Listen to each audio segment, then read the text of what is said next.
Meanwhile, the Democrats watching closely as well. Anita Blanton is at the party in River North. Anita.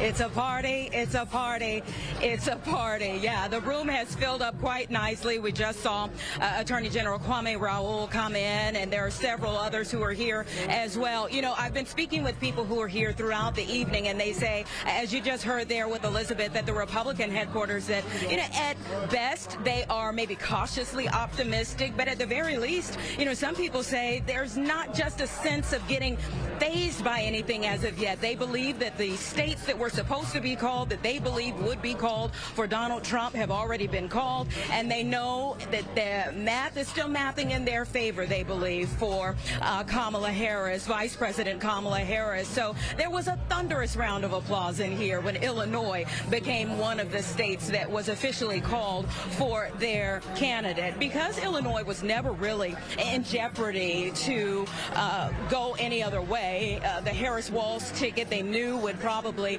be what the state of Illinois would go for. So many volunteers from the Democratic Party of Illinois went to work in nearby Michigan.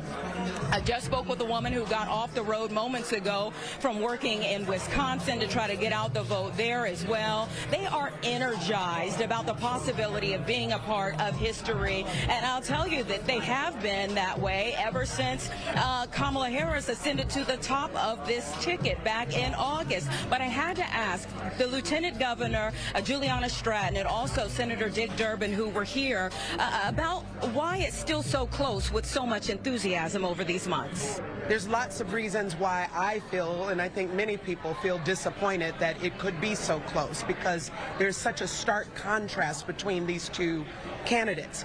We have one candidate, Kamala Harris, who is trying to take us forward, who will protect our freedoms, and we have another candidate in Donald Trump who is ripping away our freedoms and trying to take us backwards.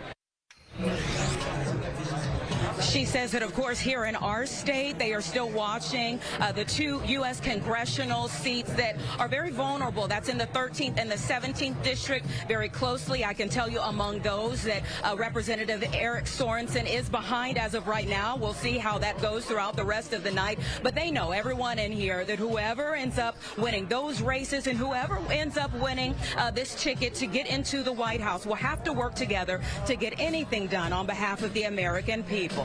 I'll send it back to you for now. All right, Anita, thank you. Still ahead.